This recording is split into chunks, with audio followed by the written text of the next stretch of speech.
Now the boy Samuel was ministering to the Lord under Eli. The word of the Lord was rare in those days. Visions were not widespread. At that time, Eli, whose eyesight had begun to grow dim so that he could not see, was lying down in his room. The lamp of God had not yet gone out, and Samuel was lying down in the temple of the Lord, where the ark of God was. Then the Lord called, "Samuel, Samuel." And he said, "Here I am." And he ran to Eli and he said, "Here I am, for you called me." But he said, "I did not call you. Lie down again." So he went and lay down, and the Lord called again, "Samuel." Samuel got up and went to Eli and said, "Here I am, for you called me." But he said, "I did not call you, my son. Lie down again." Now Samuel did not yet know the Lord, and the word of the Lord had not yet been revealed to him. The Lord called Samuel again, a third time. And he got up and he went to Eli and he said, "Here I am, for you called me." Then Eli perceived that the Lord was calling the boy. Therefore, Eli said to Samuel, "Go lie down, and if he calls you, you shall say, 'Speak, Lord,' for your servant is listening." So Samuel went and lay down in his place. Second reading scripture is Matthew 5:13 through 16.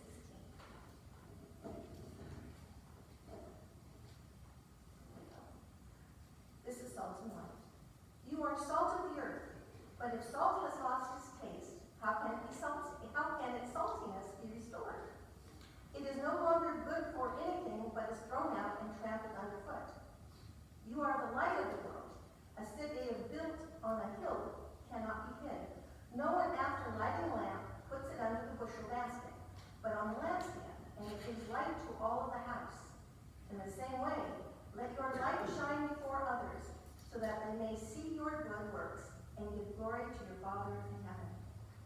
This is the word of the Lord. Thanks be to God.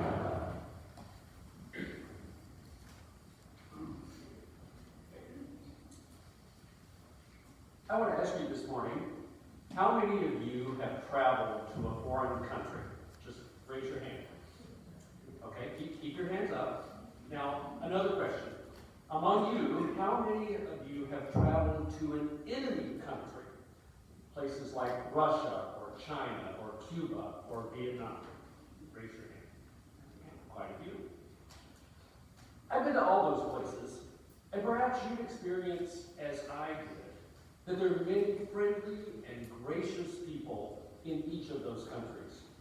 When you travel, you learn that people are very different than their government. Countries may be at odds because of their politics, but often people-to-people visits are very cordial. So it follows that we may not always agree with what our Congress does or what our president says, but we are still Americans. This is still our country. I feel that same way about the recent actions of our most recent United Methodist General Conference. They are our governing body. But that General Conference doesn't represent me or the church that I know as my inclusive, welcoming, and intellectually open church. I'm about as Methodist as you can get. And so I brought some show and tell items this morning to prove it to you. Here is my coffee cup from my home congregation, First United Methodist Church in Elkin, North Carolina. Here are my John Wesley and Francis Asbury and Thomas Coke Wedgwood plates that I bought in London at the Wesley House. Here is an 1835 Methodist Book of Discipline from the Methodist Episcopal Church. Here is a Methodist Protestant hymnal from 1857 that belonged to my great grandfather, Aaron Tucker. And finally, an 1830 camp meeting, Methodist camp meeting songbook that belonged to another great-great-great-grandfather, William Darnell. My Methodist lineage goes too far. I am not giving up on my church.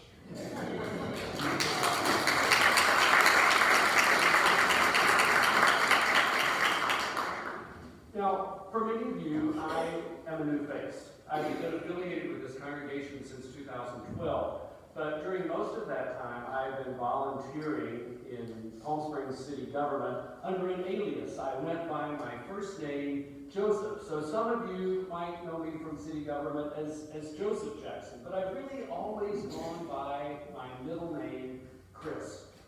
And Kane, I appreciate your invitation to preach today. Thank you very much.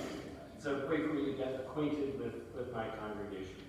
I may be the first deacon that you have ever seen. As Jane said, deacons are ordained United Methodist ministers, but we often serve in roles in local churches such as ministers of education or music, or in the community as hospital administrators or nonprofit directors or counselors.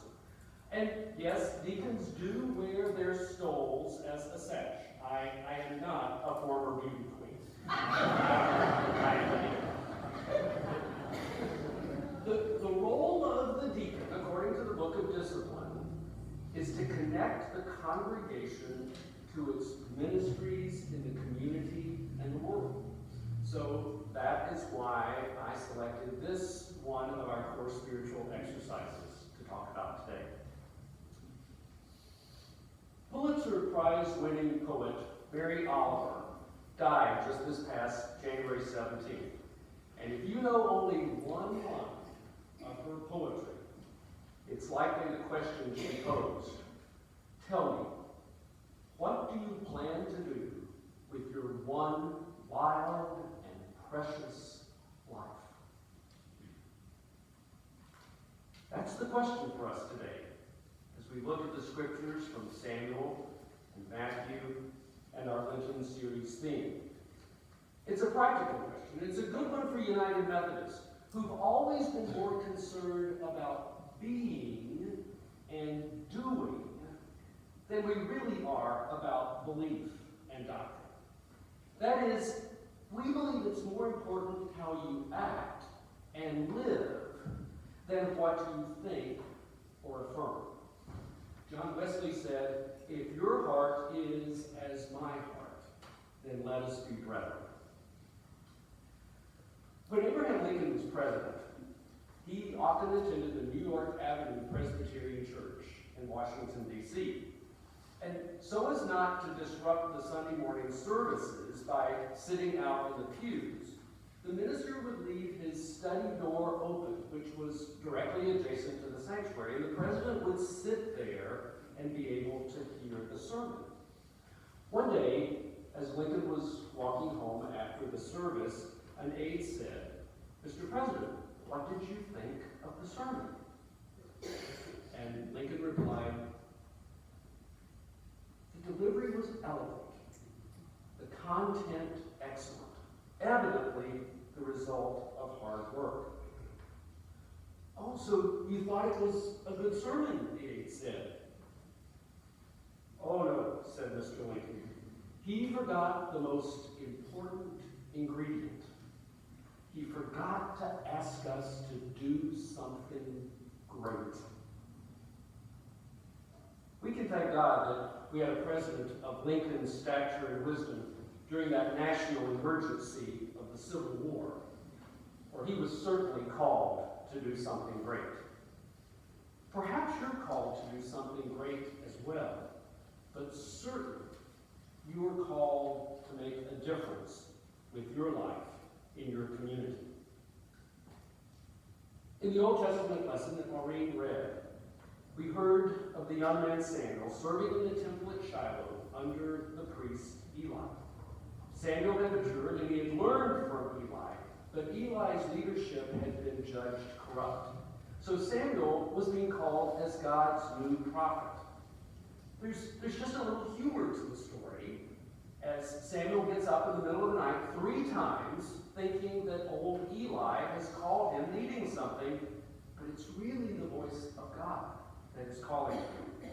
So finally, with help from Eli, Samuel realizes what is going on, that he is being called to greatness. Samuel was being called by God during a time of spiritual desolation and social upheaval to bring a new message of transformation to the nation of Israel. But first, he had to stop. He had to listen so that he could respond with his life to God's call and the needs of the community. He was a young man who was barely an adult, but he was God's choice. Age makes no difference to God. Once back in Minneapolis, I went to visit a lady named Helen in her assisted living home. I went because Helen was just about to turn 100 years old, but she was still full of life and questions. Helen told me all kinds of stories of being a minister's wife in the 1930s and 40s. And then Helen said, you know, when I feel a little achy or down in the dumps, I just get up and I take my walker and I go down the hall and cheer up some neighbor who's less well off than I am. That cures my ills. And then she said, and a few times a week, I enjoy going downstairs and I swim in the pool on the lower level of the assisted living center a few laps every week. Well, it was then that I confessed to Helen, and I confess to you, I have never learned to swim. I have taken swimming lessons 3 times, and I have failed each time. I told that to Helen. She reached over and she patted my hand in a comforting way, and she said, oh, Chris, that's all right. You'll learn to swim one day. I just learned last year.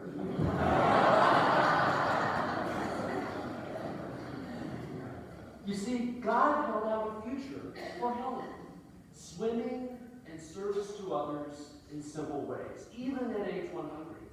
And so God can call you to service, whether you're a teenage Samuel or a centenarian Helen, perhaps in ways that will surprise you.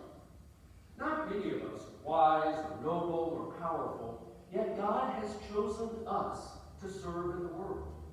It may seem foolish of God, but we are God's choice. If you look at the biblical story as a whole, it doesn't seem as if God gets good resumes.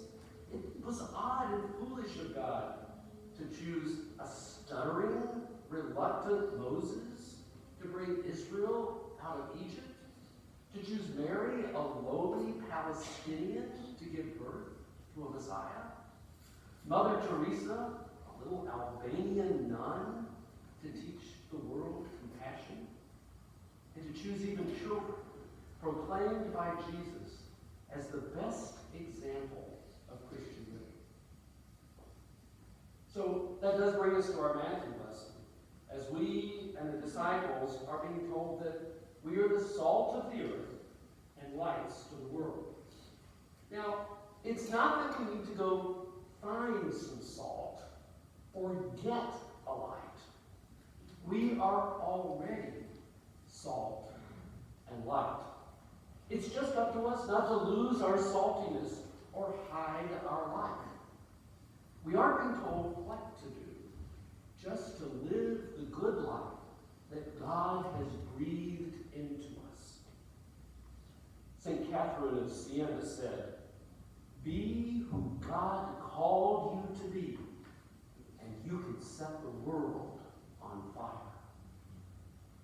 And likewise, St. Oprah of Winfrey said in last year's sermon, A Wrinkle in Time, "Stand up to evil in this world with your light."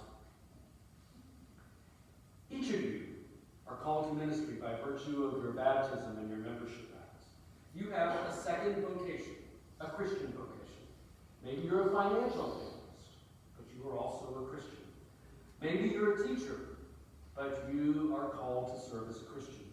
Maybe you're an engineer or a salesperson or a waiter, but you are called to serve as a Christian. Maybe you volunteer with a civic group or at your child's school or through the ministries of this church in the community, which is what this day is about. One of the newest ministries of the church is a monthly worship service on Sunday afternoon at a local assisted living facility. Perhaps you could be a part of that ministry. You have a high and holy calling insofar as your gifts allow to be one of God's change agents in the world.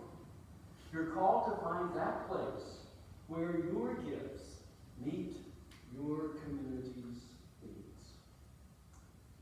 You may have heard it said, just be yourself. In contrast, Oscar Wilde once said, telling someone to be themselves is not always the best advice. So, I don't want you to just be yourself. I'm calling you to be better than yourself. Be who God called you to be and go out in service to the world.